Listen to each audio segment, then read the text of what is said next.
Buenos días, yo soy Catherine Seekink, profesora de Ciencia Política, Relaciones Internacionales y Derechos Humanos aquí en la Universidad de Minnesota. Primero, quiero decir que es un gran placer para mí charlar otra vez con los colegas y los estudiantes en Colombia, pero además hoy es un gran placer para mí tener los colegas mexicanos aquí en la sala conmigo y poder conversar con ustedes persona a persona, ¿no? Espero escuchar sus comentarios, sus preguntas cuando termino mi presentación. Y bueno, como siempre, un placer estar con Bárbara también, y con un ex estudiante de posgrado aquí en la Universidad de Minnesota. Bueno, a veces cuando hablamos de América Latina y los derechos humanos, pensamos de los países de América Latina como los blancos de campañas internacionales de presión para mejorar los derechos humanos, ¿no? Y hay muchos ejemplos muy importantes de eso, de campañas de solidaridad internacional en la cual presionan a los gobiernos de América Latina para mejorar la situación de derechos humanos. Yo mismo he escrito varios libros sobre el tema, un libro mío que se llama Activistas sin Fronteras, habla de las redes transnacionales de activistas que se organizan al nivel regional y global para presionar para las mejoras de los derechos humanos. Pero hoy quiero hablar de otro tema, tal vez menos conocido, y que es el tema de que los países de América Latina y sus organismos internacionales también han sido protagonistas de la idea de derechos humanos internacionales. Y esto fue importante sobre todo en el periodo de los años 40, durante y después de la Segunda Guerra Mundial y antes del inicio de la Guerra Fría, ¿no?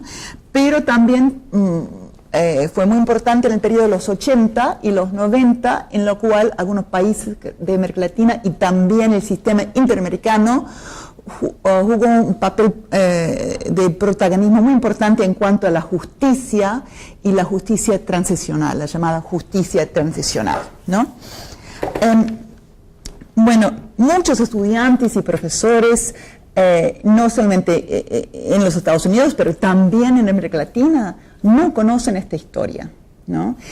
Inclusive, por ejemplo, el año pasado estuve hablando en la Universidad de la República de Montevideo, Uruguay, sobre los derechos humanos, y uno de mis colegas, un politólogo uruguayo, me dice: los derechos humanos, esto todo empieza con Jimmy Carter, ¿no? Y yo le decía: no, esto no, y si usted pudiera escuchar los discursos elocuentes que dieron las delegaciones uruguayas a favor de los derechos humanos en 1945, en la Conferencia de San Francisco, donde se formó las Naciones Unidas, nunca diría que los derechos humanos empiezan con Jimmy Carter, ¿no? Entonces, pero yo me preguntaba, ¿cómo es que un académico uruguayo puede decir eso, no puede preguntar eso? Y me ocurrió que tal vez que las dictaduras de América Latina no solamente desaparecieron a las personas, pero que también desapareció parte de su propia historia, ¿no? Entonces, parte de mi meta con este proyecto de investigación, que es un pequeño libro que estoy escribiendo, es justamente de fomentar, impulsar, motivar más investigación hecho por historiadores legales, por otros académicos y en América Latina sobre todo, sobre esta historia, ¿no? Yo quiero motivar a las personas de ir y hacer la investigación en sus propias cancillerías, los archivos de las cancillerías, los archivos de los propios movimientos sociales que participaron en eso, para conocer mejor el papel de los diplomáticos de América Latina en el diseño de las normas, las leyes internacionales de derechos humanos, y además del papel de sus instituciones regionales en la implementación de esos tratados, ¿no? Entonces, este deseo de alguna actividad regional o internacional para promover la democracia y los derechos humanos en América Latina no es algo novedoso, ¿no? El político chileno Pedro Félix Vicuña publicó un plan en 1837 pidiendo un gran congreso americano para apoyar a los gobiernos democráticos y oponer a los tiranos, ¿no? Juan Bautista Alberdi, autor de la Constitución Argentina de 1853, apoyó esta idea de Vicuña y además propuso una corte americana con el derecho de intervención colectiva para derrocar a los tiranos, ¿no? El diplomático ecuatoriano Carlos Tovar propuso en 1907 una política de no reconocimiento de gobiernos que llegaron a poder a través de golpes de Estado. Pero la actividad más importante a favor de la protección regional e internacional de los derechos humanos vino en los años 40 durante la Segunda Guerra Mundial. Este es un periodo histórico muy interesante en América Latina. Es un periodo en el cual, hubieron muchos gobiernos democráticos. Es la llamada segunda ola de la democracia en América Latina. La Segunda Guerra se peleó supuestamente a favor de la democracia, entonces hubo más apoyo a los gobiernos democráticos, también como los aliados era la Unión Soviética y los Estados Unidos, entonces los partidos comunistas estaban legal, más bien, y formaron alianzas con los gobiernos de centro y centro-izquierda, ¿no?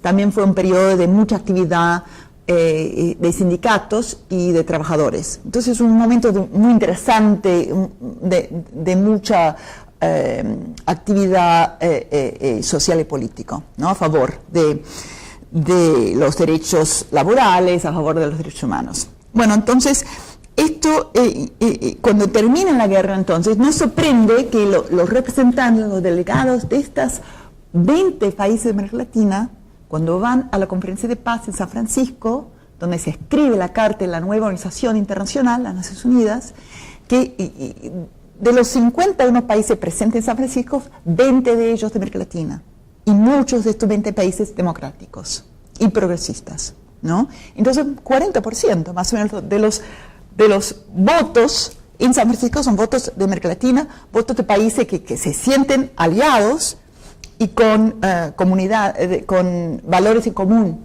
¿no?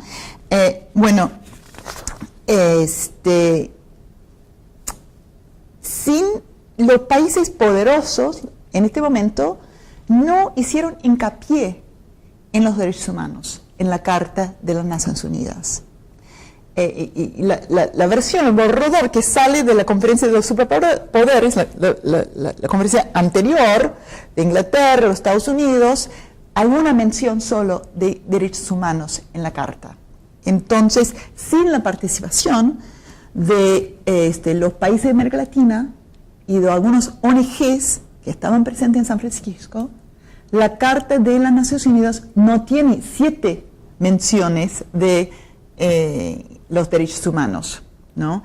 Estos que forman los raíces de toda la actividad desde entonces de las Naciones Unidas en cuanto a los derechos humanos, ¿no? Entonces, por ejemplo, el delegado uruguayo propuso el lenguaje para la Carta que dijo que las Naciones Unidas debería promover los derechos humanos sin distinción alguna de raza, sexo, creencia o estatus social. Lo que se modificó y apareció como artículo 1 de la Carta, que habla de promover derechos humanos sin distinción a raza, sexo, lenguaje o religión. Bueno, esta es una fórmula que se ha expandido y repetido en muchos tratados de derechos humanos desde entonces, ¿no? Entonces, el lenguaje original viene de Uruguay. También la delegación uruguaya propuso a la Carta que la Carta misma debe incluir una declaración de derechos, ¿no? Bueno, aunque no logró convencer a los demás estados, la Carta sí menciona específicamente la necesidad de formar una comisión de derechos humanos. Y esta comisión después tomó como su primera tarea escribir la declaración, esta Declaración de Derechos, que era la Declaración Universal de los Derechos Humanos, ¿no? Bueno, los estados de las Américas, por supuesto, eran conocidos también por su defensa de la soberanía y la no intervención. Los colegas mexicanos aquí conocen eso como una parte muy importante de la historia mexicana, ¿no? Entonces, a veces se considera, bueno, hay una contradicción aquí, ¿cómo se puede apoyar la soberanía, la no intervención, y al mismo tiempo apoyar los derechos humanos y la protección internacional y regional de los derechos humanos? Sin embargo, los estados de América Latina en el periodo no ven esta contradicción. Entonces, sí se considera la soberanía, la no intervención esencial para proteger los estados de América Latina contra la intervención ilegal de los países poderosos y sobre todo los Estados Unidos. Una gran experiencia histórica con esa intervención ilegal, pero no se consideró que esta no intervención iba a ser, como dijo el canciller uruguayo, un escudo detrás de la cual se podía violar los derechos humanos con impunidad, ¿no? Era sí un escudo para proteger contra la intervención ilegal y sobre todo la intervención militar, pero no para proteger los países contra cualquier crítica en cuanto a los derechos humanos. La delegación chilena en San Francisco lo explicó así, dijo, y el Estado es dueño de su territorio y puede ejercer cualquier forma de gobierno democrático que desea dentro de las normas de respecto a los derechos inalienables del hombre. Entonces, dos cosas aquí. Es dueño de su territorio, pero tiene sus límites. Puede elegir cualquier forma de gobierno democrático y dentro de las normas de derechos humanos, ¿no? Entonces, esto implica que hay un papel importante de la comunidad internacional en cuanto a la democracia y los derechos humanos, ¿no? Bueno, después de la conferencia en San Francisco, los países miembros de esta nueva Comisión de Derechos Humanos decidieron que no se podía trabajar a favor de los derechos humanos sin tener definición. En este momento no hubo ningún documento oficial internacional que definía los derechos humanos.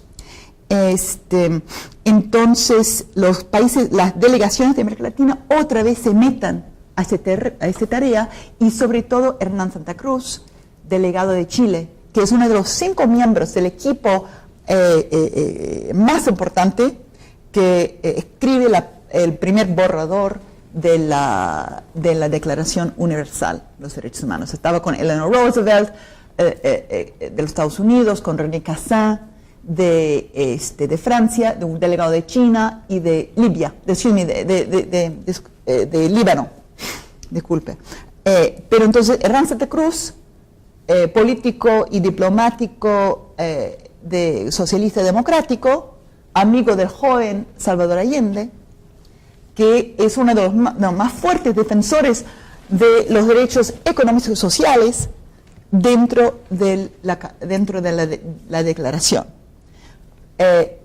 Muchas veces se piensa de que los derechos económicos y sociales fueron resultado del lobby que hace la Unión Soviética y los países del bloque del Este. Y sin embargo, ver cuidadosamente la historia, se ve que muchos de esos derechos vienen a través de América Latina, a través de Hernán Santa Cruz, que al mismo tiempo apoyaba también los derechos civiles y políticos. Entonces, tampoco existía esta cuestión de que desde América Latina apoyaba lo económico y lo social, pero no lo civil y lo político, sino los dos al mismo tiempo, juntos en el mismo documento, la Declaración Universal. Bueno, pero lo que yo quiero enfatizar aquí es que antes del 9 de diciembre 1948, cuando se aprueba la Declaración Universal en las Naciones Unidas.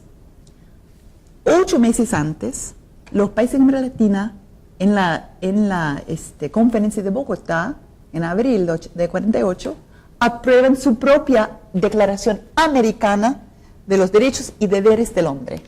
Entonces, es anterior y es el primer documento intergubernamental de los derechos humanos, es la Declaración Americana, no es la Declaración Universal, ¿no?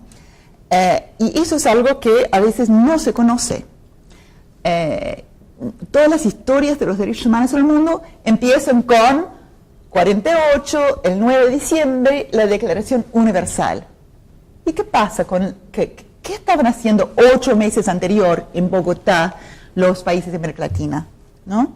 Y bueno, es interesante y es algo que estoy investigando, no tengo toda la historia todavía, pero lo que queda claro es que el proceso empieza primero con la Declaración Universal. Esto empieza ya poco después de San Francisco, ¿no? Que las delegaciones de América Latina están metidos en los dos procesos al mismo tiempo. Están negociando la Declaración Universal y al mismo tiempo están escribiendo la Declaración Americana. Pero la Declaración Americana termina primero con la aprobación en Bogotá. Los documentos son diferentes en algunos sentidos. La Declaración Americana es una declaración de derechos y deberes del hombre, y la Declaración Universal es declaración de derechos humanos y no habla de deberes. Entonces es muy interesante la comparación y no hay que yo conozca, no hay una buena historia legal de por qué las similitudes y las diferencias de esos dos documentos. Pero yo quiero hablar un poco más de las similitudes y sobre todo quiero hablar de una similitud de la cual no se ha hablado mucho antes, ¿no? Se ha hablado mucho de la importancia del papel de los derechos económicos y sociales. Eso se conoce, hay artículos importantes o capítulos importantes, un libro por Johannes Morsink, que es sobre la Declaración Universal de los Derechos Humanos, explica muy bien el papel de los países de América Latina en cuanto a los derechos económicos y sociales, ¿no? Algo que se conoce menos y de lo cual quiero hablar hoy es el papel de los países de América Latina en cuanto al derecho de justicia. El derecho de justicia.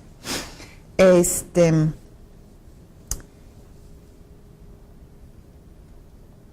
derecho de justicia aparece en artículo 8 de la Declaración Universal. Y dice, toda persona tiene derecho a un recurso efectivo ante los tribunales nacionales competentes que la ampare contra actos que violan sus derechos fundamentales reconocidos por la Constitución o por la ley, ¿no? Bueno, esto, Morsink sí dice eso. Ese artículo tuvo un origen simple, dice Morsink. Fue propuesto por México y Cuba.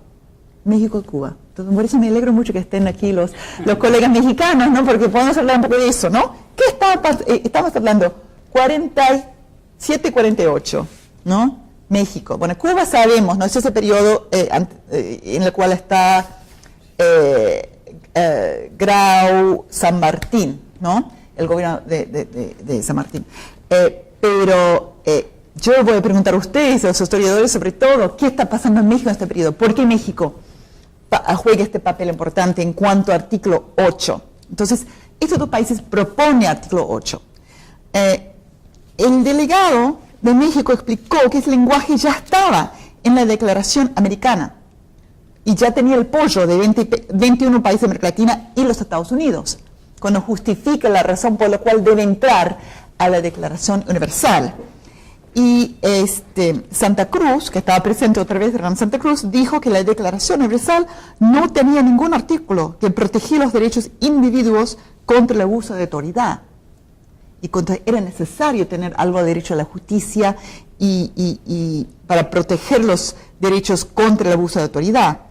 este artículo es el primero de una larga línea de artículos sobre el mismo tema que aparecen después en la Convención de Derechos Civiles y Políticos, la Convención Europea y la Convención Americana, que estableció un principio que después sería fundamental para la responsabilidad individual para las violaciones de los derechos humanos, ¿no? Entonces, toda esta historia después, que viene de justicia transicional, tiene una raíz legal que va al artículo 8 de la Declaración Universal y artículo 18 de la Declaración Americana. Bueno, pero el lenguaje, y este es un poco un cuento detectivo aquí, digamos, porque el lenguaje de la Declaración Americana es muy diferente del lenguaje de la Declaración Universal. Entonces el delegado mexicano dice, no, hay que meterlo en la Declaración Universal porque ya está en la Declaración Americana. Pero el lenguaje es muy distinto. Escucha, artículo 18 de la Declaración Americana dice, toda persona puede ocurrir a los tribunales para hacer valer sus derechos. Asimismo, debe disponer de un procedimiento sencillo y breve, por el cual la justicia lo ampare contra actos de la autoridad que violen en perjuicio suyo algunos de los derechos fundamentales consagrados constitucionalmente, ¿no? No es el mismo lenguaje. Sobre todo aparece esta cosa, un procedimiento sencillo y breve. Todo mundo debe tener un procedimiento sencillo y breve, ¿no? Bueno, este artículo que la OEA hoy en día lo tiene marcado como derecho de justicia, ¿no? El origen de un estudio de la Unión Panamericana dice que el origen de este artículo es la figura del amparo. Tal vez ustedes ya se dieron cuenta de eso, ¿no? Lo que en Colombia se dice la figura de la acción de tutela, ¿no? Y que existe en varios países de América Latina, a veces con el nombre amparo, a veces con otros nombres, ¿no? Y que, es importante, no existe en el mundo del derecho común. Sí existe el habeas corpus. El habeas corpus es una cosa más restringido, porque el habeas corpus protege contra la detención ilegal. Pero, como ustedes saben, los colombianos, los mexicanos saben que tanto la tutela como el amparo es mucho más amplio, la protección es más amplia, ¿no? Pero es una figura que no existe en el derecho común, y entonces que no hay traducción al inglés, ¿no?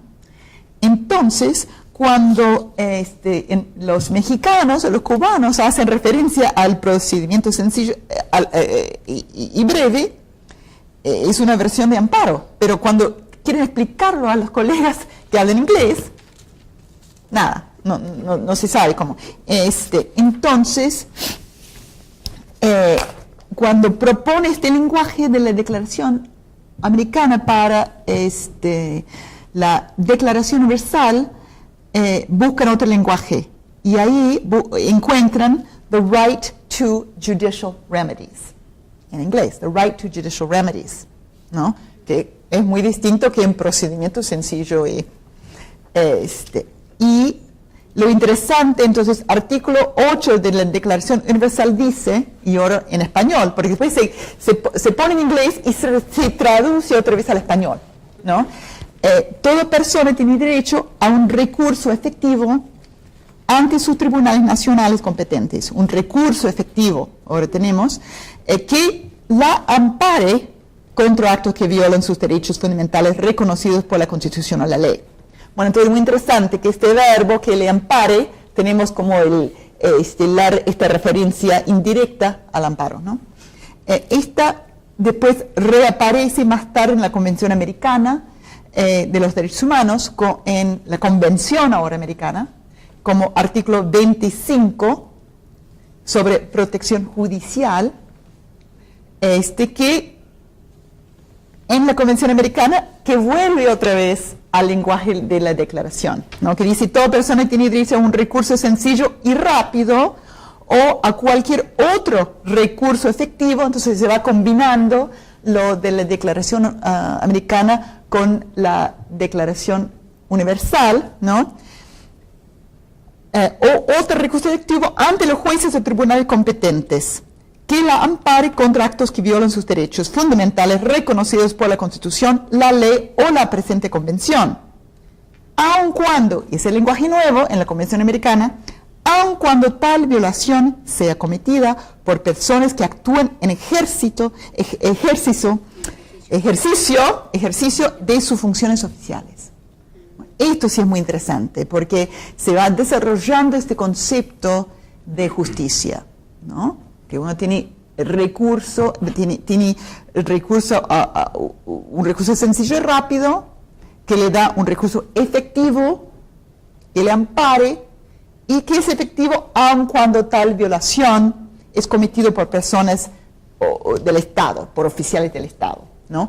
Y este es el elemento de la de la Convención Americana que le permite después servir tan importantemente para la justicia transicional, ¿no? Porque dice, si los oficiales del Estado han cometido violaciones de los derechos humanos, el ciudadano tiene este recurso, tiene recurso efectivo, ¿no? Bueno, yo necesito hacer más investigación sobre pero parece el raíz o el fuente del derecho a la justicia en el derecho internacional de los derechos humanos. Entonces, la figura del amparo o de tutela tiene un camino muy interesante que le permitió ir del sistema judicial nacionales en América Latina hasta una protección judicial como parte del derecho internacional de los derechos humanos. Y si esto es cierto, y todavía hay que hacer más investigación para entenderlo totalmente, no es tan sorprendente que 35 o 40 años más tarde en América Latina, y sobre todo el sistema interamericano, juegue un papel de protagonismo otra vez en establecer la necesidad de rendición de cuentas, de un derecho a la justicia y de recursos efectivos para las violaciones de los derechos humanos. Esta es totalmente otra historia que no voy a entrar a contar ahora, pero en mi libro, Las Cascadas de Justicia, tengo un capítulo entero que habla del papel de países como Argentina y de la Comisión Interamericana y la Corte Interamericana en realmente innovar en cuanto a las prácticas de justicia transicional. Entonces, en este libro yo digo que Argentina, por ejemplo, tuvo la primera comisión de verdad. Entre los primeros juicios, los juicios de la Junta en 85, eran entre los primeros juicios en el mundo que un país mismo puede enjuiciar, procesar a sus propios oficiales para violaciones de los derechos humanos. Bueno, además Argentina tiene los primeros llamados juicios de verdad, tiene muchas innovaciones en cuanto a la justicia transicional. Pero cuando Argentina, Chile, Uruguay y otros países llevan su... Primero, estos países también hay peleas políticas muy grandes en cuanto a esta rendición de cuentas. Y por supuesto los países ponen leyes de amnistía, ¿no? Entonces, cuando los grupos de los derechos humanos en América Latina buscan cómo pueden pelear contra la impunidad y pelear contra las leyes de amnistía, ellas utilizan el sistema interamericano.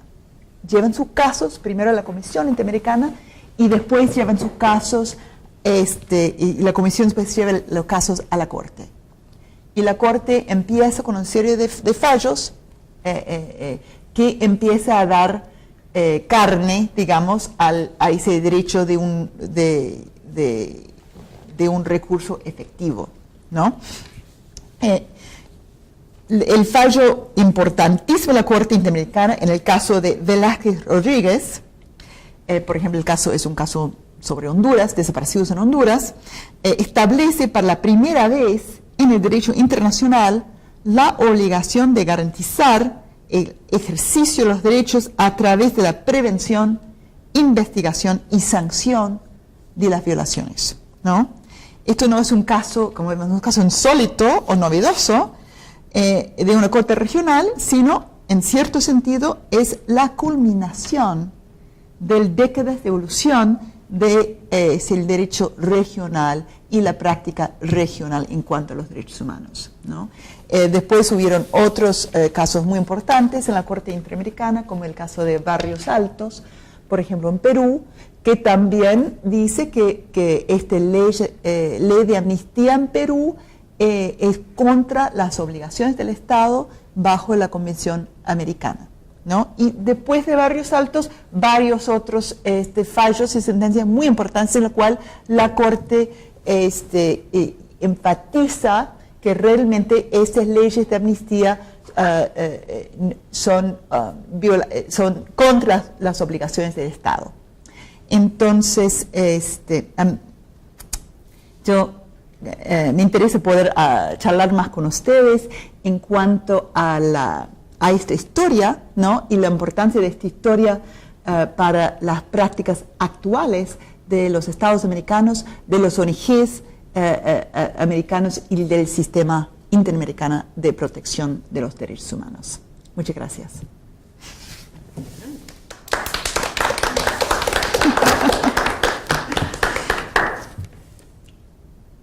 ¿Preguntas? ¿Preguntas, comentarios? Sí.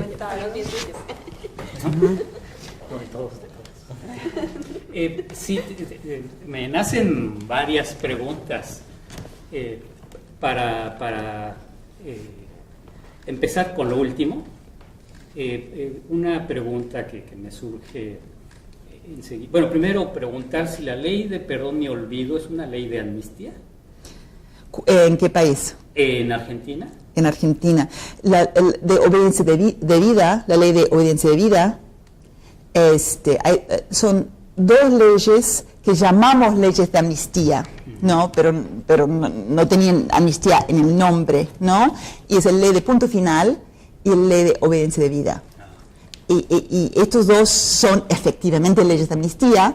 Estas fueron las leyes que la Comisión decía que no eran, que eran contrarios a la obligación del Estado bajo la Convención Americana, y que después tanto el Congreso argentino nulificaron esas leyes, y la Corte Suprema Argentina decidió que eran la inconstitucionalidad de esas leyes.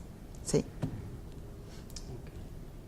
Y bueno, ya regresando a la exposición en su primera parte, me parece muy interesante, sobre todo este lugar común que señalabas de cómo se olvida este periodo de los años 40 y se empieza a hablar de los derechos humanos en periodos posteriores, en el caso de México, para mencionarlo, y en el caso de migración.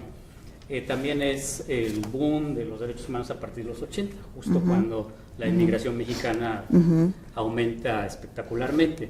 Entonces, ONGs, el propio Estado, la Iglesia muestran una preocupación por la defensa de los derechos humanos, pero se olvida, o bueno, lo desconozco, si hay estudios específicos sobre la etapa previa, porque en México, como justo mencionabas en el trabajo, bueno, hay un periodo que nos diferencia de buena parte de América Latina, que está inmersa en dictaduras militares, y entonces también quizás se olvida en buena medida la defensa de los derechos humanos o el avance de estos procesos jurídicos de la justicia.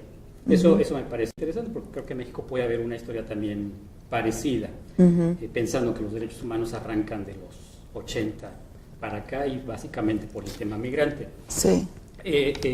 Pero en el caso de América Latina me llama la atención que enfatizas en tu trabajo cómo desde los estados inicia este protagonismo jurídico en esta dirección. Y yo lo que pensé cuando escuchaba esto, ¿cuáles son los contextos históricos de cada una de las naciones? Si estos contextos responden de alguna manera a estas iniciativas, o responden más bien a un orden internacional como producto de la posguerra, pensando o queriéndolo comparar, si es que me puedo explicar, con la segunda etapa después del fin de las dictaduras, donde evidentemente pues las terribles violaciones de los derechos orillan a los defensores, a las ONGs, a los internacionalistas a pugnar por esta defensa. Pero no me explico plenamente cuál es el contexto de los años previos. Si pensamos que en el caso mexicano o de los 80 para acá, de violaciones específicas de la diversidad cultural o racial de algunas naciones, de la llegada a escenarios adversos para los migrantes, que entendemos eso impulsa esta defensa, pero periodos previos, ¿cómo lo...? Justamente, que una pregunta excelente, es algo que sigo un poco investigando, ¿no? Porque yo no soy experta, ni soy historiadora, ni soy experta sobre el periodo de la Segunda Guerra Mundial en América Latina, pero consultando libros sobre el tema, es muy interesante algunas de las historias. Por ejemplo, la historia de Guatemala, que este periodo es justamente el periodo de Arévalo, el gobierno de Arévalo, ¿no? Y nosotros conocemos esta historia, ¿no? Entonces nos sorprende que si estuvo presente el representante de Arévalo, tanto en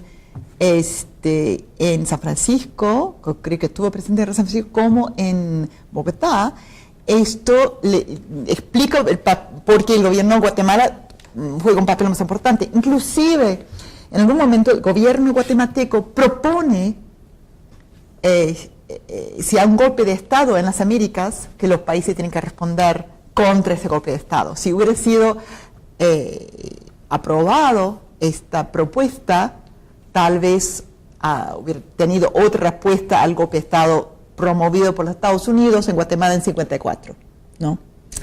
Entonces cada país tiene su Panamá, porque entre los más activos es Uruguay. Uruguay se entiende, Uruguay tiene larga tradición democrático, en este momento tiene en este momento mucha fama jurídica también, y también responde a Argentina y Perón. Los uruguayos mucho más liberales en este periodo, muy preocupados por tendencias que ellos ven como fascistas, los uruguayos ven como fascistas, en Argentina, ¿no? Ni empezamos a hablar del caso del peronismo, muy complicado, pero los uruguayos siempre muy preocupados con nacionalismos y autoritarismos en Argentina. Bueno, pero Panamá, entonces, se entiende Uruguay tal vez, pero Panamá, ¿qué estaba pasando en Panamá en este momento? Bueno, Panamá tenía un gobierno de Enrique Jiménez, que era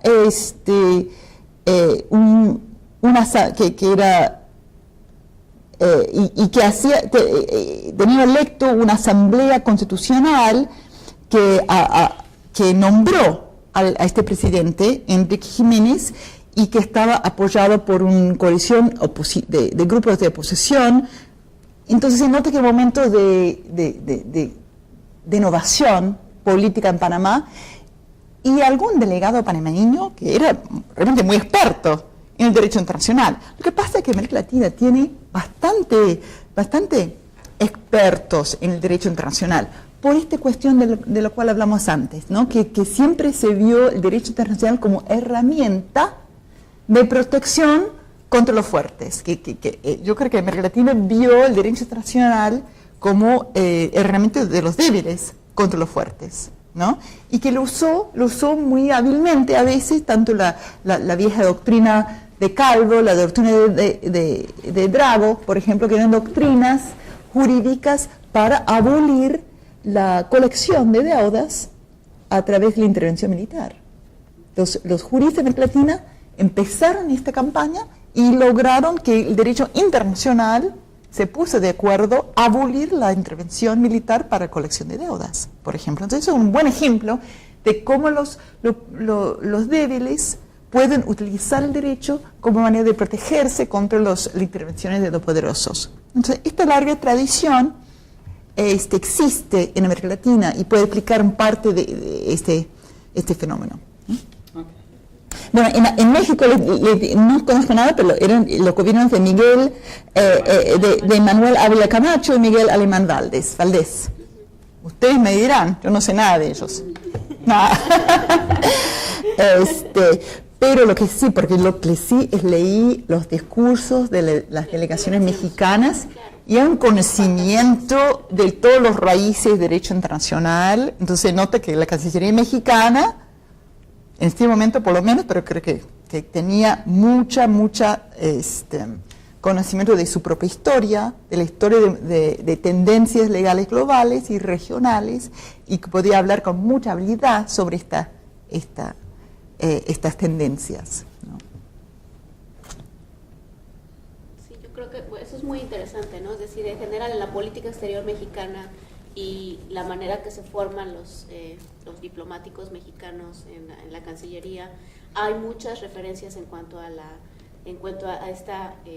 este uso del derecho internacional, ¿no? Sí. Como parte, una cuestión muy importante de la política exterior mexicana, ¿no? Para poder defender al país, como tú decías, en contra de pues todas estas intervenciones, ¿no? Sí. Entonces, en México hay una tradición juridicista internacional por parte de la Cancillería muy, muy importante, ¿no? Entonces, todas las doctrinas, Cárdenas, todas las doctrinas que fundamentan la política exterior mexicana están basadas en este asunto del derecho internacional y juegan un papel bien importante, aunque claro, como tú también comentaste, lo más conocido siempre son los derechos económicos y sociales, sí, ¿no?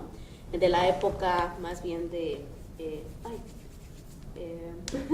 económicos y sociales, sobre todo el pacto de derechos económicos y sociales, que más bien son posteriores con el presidente Echeverría, exacto, ¿no? Que además, bueno, con toda la contradicción también posible, en el sentido que, bueno, obviamente Echeverría participó en la represión a los movimientos estudiantiles del 68 y el 71, pero al mismo tiempo su propio interés en querer, tener protagonismo, no solamente a nivel regional en la OEA, y también posteriormente en la ONU, lo llevó a promover mucho el asunto del pacto de derechos culturales y sociales, ¿no? Entonces, bueno, hay como mucha contradicción en ese sentido, ¿no? Sí. Es decir, sí, por un lado se utiliza mucho este discurso hacia afuera, pero no es diferente hacia adentro, ¿no? Sí, sí, o sea, sí, hacia adentro el régimen priista mexicano utilizó siempre estos discursos de derecho internacional para protegerse, para proteger su soberanía, como tú misma lo dijiste, y evitar también estos intervencionismos, ¿no? Sí. Es decir, que se pudiera justificar que hubiera una evaluación externa de lo que ocurría al interior del régimen. Sí, sí. Entonces, pero es una historia muy, muy interesante, sí, fantástica. Pero qué interesante esa noción, ¿no? De que el derecho es algo que se usaba para afuera y no para adentro. Y sin embargo, este artículo del cual estoy hablando, el artículo 8 o 18, es, ¿no? Derecho de amparo, ¿no? es lo que va uniendo lo internacional, lo exterior con lo interior, ¿no? Primero porque usa una figura de derecho nacional y lo proyecta al derecho internacional. Haciendo eso le da una herramienta a los ciudadanos domésticos, si no tienen satisfacción en el derecho internacional, que pueden utilizar estos artículos para buscar justicia afuera, incluyendo y sobre todo el sistema interamericano, ¿no? Entonces, un poco rompe esta noción, que es cierto, de acuerdo, muchas veces este es el derecho el derecho de una cosa bien formal, muy lindo, ¿no? Muy lindo, pero que no tiene muchas implicancias en cuanto a la vida común y corriente, ¿no? Y sin embargo, también puede servir como una herramienta si los grupos saben utilizarlo, ¿no? Saben utilizarlo como para realmente... y es un poco las cosas que están saliendo ahora de la ciencia política. Sobre todo ahora, ¿no? O sea, Sí. yo creo que, por ejemplo, en el caso de México, sí ha habido un activismo muy fuerte en la Cancillería y tradicional de la política exterior de firmar todos los tratados de derechos humanos y derecho internacional, en fin. Y ahora es una herramienta muy importante para las ONGs mexicanas, ¿no? Sí. Si es que pueden utilizarlo, si es que tienen como las capacidades institucionales ellas mismas Sí. para poder hacerlos efectivos, llevar los casos a la corte, hacer litigio estratégico, en fin, ¿no? Exacto. Pero también, o sea, como que todavía hay que cerrar como esa brecha de la contradicción, ¿no? Exacto, sí.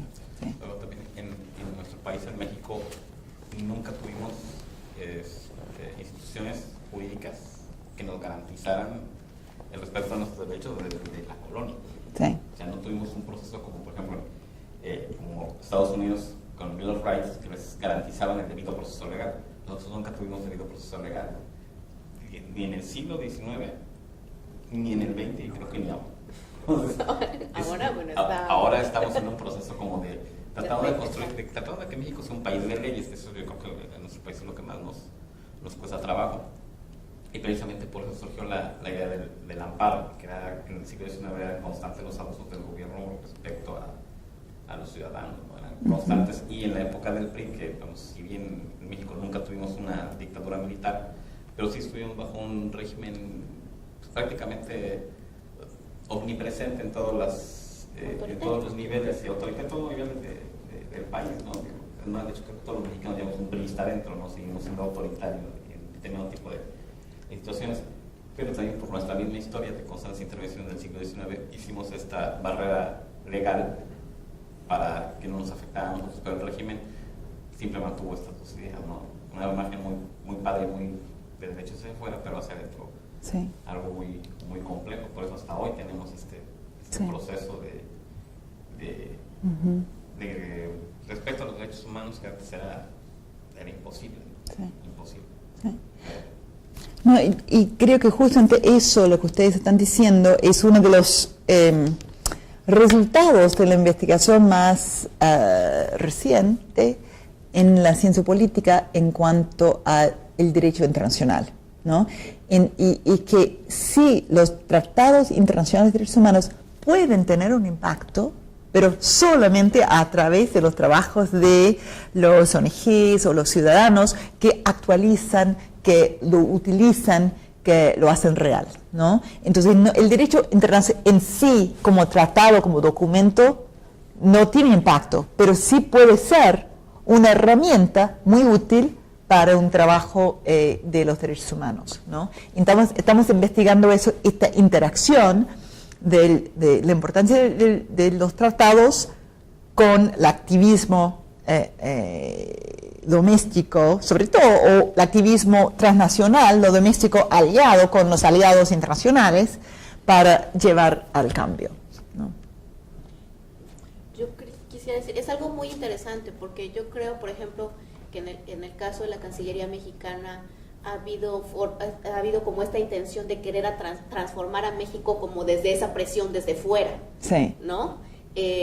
Digamos que tienen que, ellos mismos tienen que generar, han tenido que generar esas estrategias de firmar, ratificar tratados, en fin, para hacer esa ola que le llegue a México para que pueda cambiar el sistema jurídico nacional, ¿no?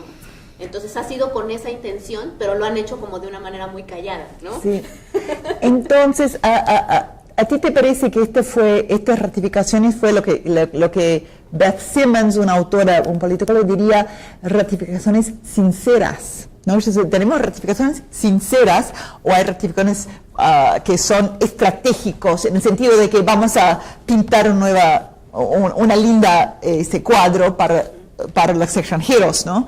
Que nos es útil conseguir ayuda económica, lo que sea, pero tú dices que es una ratificación sincera que lo quieren usar como para mejorar la situación. Sí, yo pienso, habría que investigar en el archivo, obviamente. Sí. Hay que clavarse ahí Sería cuestión de que, bueno, si los historiadores les interesa y no sé, chicos que pudieran estar en el archivo revisando cuáles, o sea, digamos, todas las notas diplomáticas, en fin, ¿no? O sea, las razones por las que se ratifican los tratados, por la que México, por ejemplo, está en el ahora fue en los últimos años, ¿no? Un miembro de las Naciones Unidas tan interesado en la creación del Consejo de Derechos Humanos, en fin, todas estas situaciones. Pero a mí me parece que México, sobre todo en los últimos, y no nada más en este asunto de derechos humanos, sino también en las cuestiones económicas, por ejemplo, ¿no? O sea, la manera en que se transformó el modelo económico nacional fue a través de los instrumentos internacionales, ¿no? O sea, la adhesión al GATT, a la OMC, todos estos, el Tratado de Libre Comercio de América del Norte, fue una forma también, fueron instrumentos para reformar la economía mexicana, ¿no? O sea, todos los instrumentos internacionales que México ha ratificado en los últimos años, desde los años 80, finales de los años 80 hasta ahora, han sido para transformar internamente al país, ¿no? Para hacer una modernización, para lo que ellos piensan como élites que es mejorarlo, ¿no? Pero, bueno, con muchos defectos, ¿no? Pero en el caso de los derechos humanos creo que es algo positivo. Sí. La cosa que me llama la atención es que me parece un poquito un pedazo de prueba sobre si las ratificaciones sean sinceras o no, es que estas intervenciones sobre amparo y el sistema penal son muy detallados.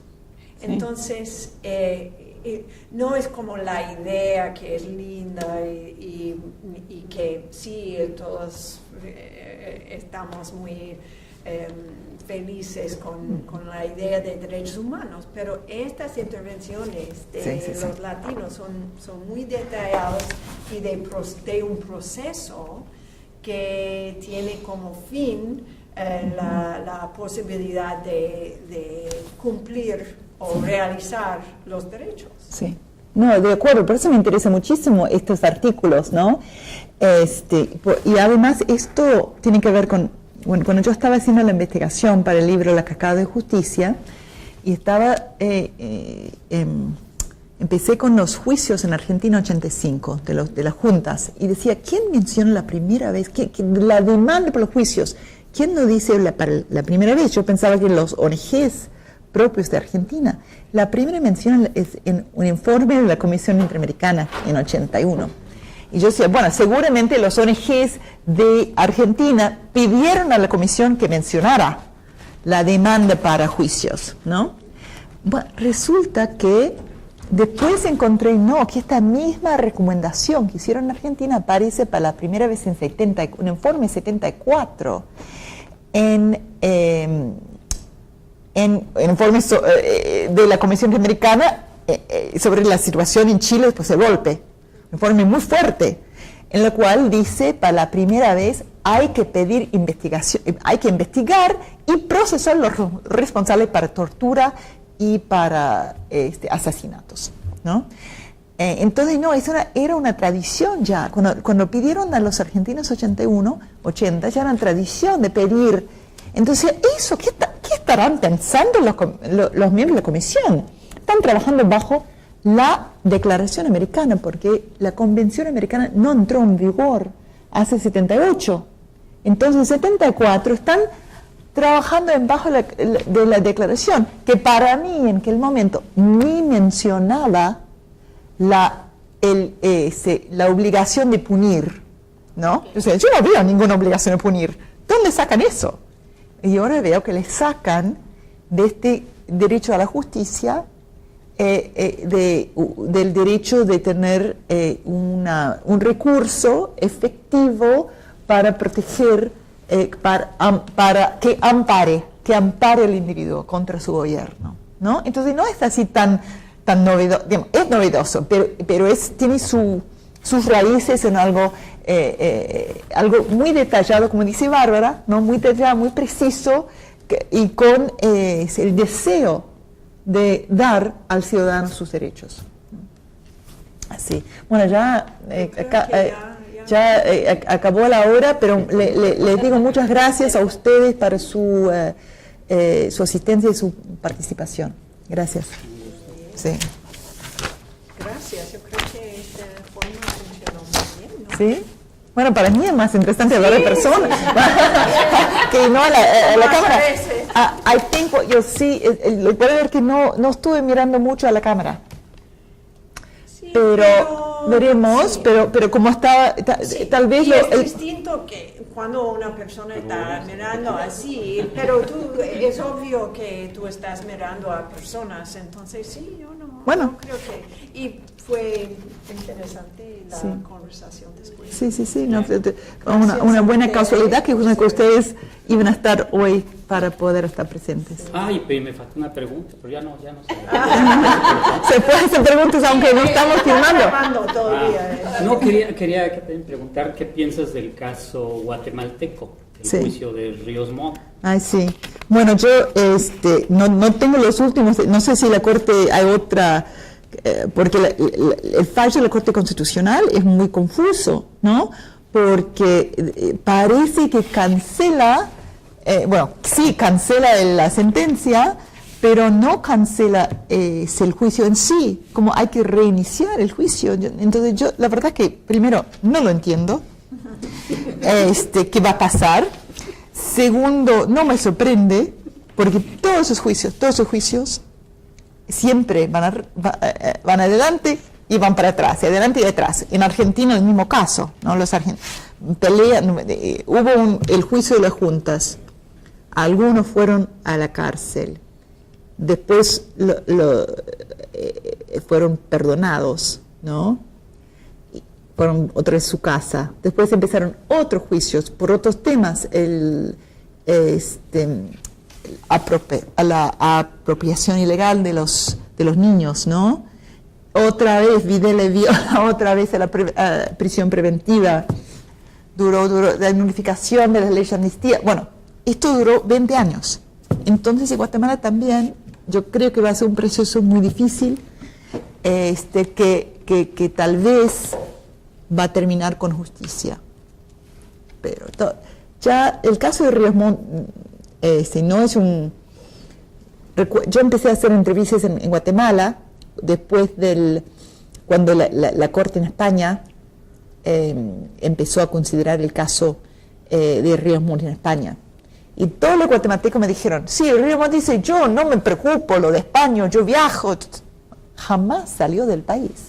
Jamás salió del país después del caso en España. Esto le permitieron finalmente procesarlo en Guatemala. Bueno, ahora tenemos el paso atrás, pero yo tengo cierta confianza. Los guatemaltecos están luchando eso hace mucho tiempo y van a continuar luchando, ¿no? Y Ríos Montt ya es un hombre un hombre quemado, vamos a decir, ¿no? Que ya se sabe que su legado es un legado de genocidio. Entonces, aunque esté libre en este momento, ya es un hombre que ya el mundo conoce su legado. Condenado.